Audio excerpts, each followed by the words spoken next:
As a guy who spends a lot of time digging into history's most fascinating mysteries, I've seen my fair share of weird laws. But this one? Yeah, this one is entirely different. Step back into the ancient world with me for a second. In ancient Egypt, killing a cat, even if it was a total, honest accident, carried a punishment that might absolutely shock you. We're not talking about a stern warning here, and it definitely wasn't just a slap on the wrist. No, not exile, not a heavy fine or, a few days of public shaming. The absolute law of the land was death. But here's where it gets crazy. The deeper we dig into this historical cold case, the more it turns everything we thought we knew completely upside down. Because what archaeologists have actually found hidden away in the dark, forgotten corners of history, well, it tells a very different, incredibly dark story. Inside the very temples built to honor and protect these sacred animals, researchers have uncovered evidence that honestly defies all logic. Millions. We are talking millions of mummified cats stacked floor to ceiling in these vast subterranean labyrinths. And the absolute darkest piece of evidence hidden down in these catacombs? Well, it turns out most of these weren't revered elders that just naturally died of old age. No, they were young kittens, killed deliberately, almost all of them before they were even a year old. So we're faced with this impossible paradox, right? How on earth could an animal be considered sacred enough to trigger an automatic death sentence for a human being, yet simultaneously be treated as a common, disposable commodity to be killed by the millions? I really want you to lean into the mystery of this violent economy with me today, because this is quite literally a cold case sitting right now in museum basements all across the world, just waiting to be understood. Okay, so to understand how we arrived at this grim reality, we've got to rewind a bit to about 2000 BCE. Egypt's entire civilization depended on one very fragile resource: stored grain. Grain fed the expanding cities, it paid the countless workers, and it was the absolute only way to survive the unpredictable floods of the Nile River. But that grain had a relentless enemy: rodents. Then suddenly, cats slip into the granaries. They start hunting these rodents without being asked, without being trained, and without needing a single thing from humans, except maybe a quiet place to sleep.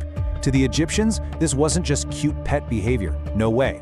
This looked like literal, divine protection swooping in to save their empire from starvation. And over a few centuries, that divine protection was personified into a very powerful name, Bastet. She was this fierce, terrifying lioness of war who actually evolved into a calmer, domestic cat goddess. She became the ultimate protector of the home, of childbirth, and fertility. Her main temple at the city of Bastet grew into one of the absolute largest religious centers in all of ancient Egypt. I mean, the Greek historian Herodotus described these massive, chaotic festivals there that drew hundreds of thousands of devoted pilgrims from across the known world. And the golden rule was simple: to harm her sacred animal was to insult the goddess herself. But if these animals were so wildly revered, what kind of secrets are hidden inside those millions of mummies? Well, the proof of our paradox isn't written on the grand temple walls. It's actually locked inside the mummies themselves. Recently, researchers decided to look at these bodies using modern forensic techniques. They literally placed these ancient, fragile linen-wrapped bundles into the exact same high-powered CT scanners that we use in modern hospitals today. This let them look deep inside the mummies without ever unwrapping or damaging the delicate artifacts. And guys, the forensic evidence is just chilling. These modern CT scans revealed a massive volume of juveniles and kittens with broken necks, crushed skulls, and deliberate blunt trauma. There were absolutely no signs of disease, no signs of old age. This completely shatters that long-held, romanticized idea that these cats lived long, pampered lives wandering the beautiful temple grounds.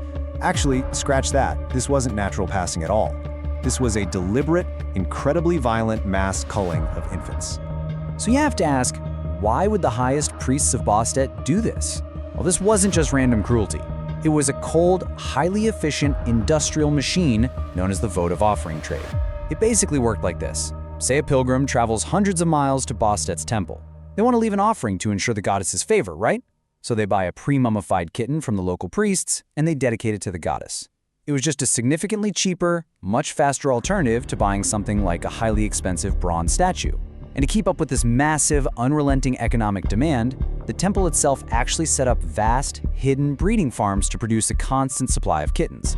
The most sacred animal in their entire religion had secretly become a cheap, factory-farmed commodity. And this brings us face to face with the core contradiction. Out in the real world, street cats were fiercely protected by lethal mob justice. If you touch a cat in the public square, you lose your life. Simple as that. But behind closed doors, completely hidden from the public eye, temple cats were being deliberately bred and killed as cheap commodities by the tens of thousands. We're looking at two drastically different, entirely opposing realities for the exact same animal, living in the exact same society at the exact same time. To truly grasp how fiercely the public believed in the absolute sanctity of the street cat, consider this historical account from the Greek historian Diodorus Siculus, which he wrote around 60 BCE. He documented a moment where a Roman visitor to Egypt accidentally killed a cat. That Roman citizen was instantly, quote, torn apart by an enraged crowd. Now think deeply about the political context here for a second. Rome held immense, overwhelming political and military power over Egypt at this time. Striking down a Roman was practically an act of war. Yet, absolutely nobody intervened. The Egyptian king's own armed officials literally stood by and watched it happen. All because they feared the sheer, unbridled fanaticism of the Egyptian mob, far more than they feared the wrath of the entire Roman Empire. And because of this intense, honestly terrifying public devotion, cats achieved an absolute, almost unfathomable value. They essentially became heavily guarded state secrets. The Egyptian government realized precisely how vital these animals were for pest control and protecting the national grain supply, so they completely banned their export. It was considered a highly illegal, treasonous act to take a cat beyond Egypt's borders. The undeniable power of the feline in the ancient world was staggering. Think about it. A single animal could trigger absolute mob justice that completely overrode international diplomacy. They were fiercely banned from being traded to competing empires, and when sneaky, opportunistic smugglers inevitably moved them out by the thousands to Greece and Rome, who, by the way, also desperately needed them to protect their own grain, Egypt didn't just let it slide. No, they sparked state-sponsored retrieval missions.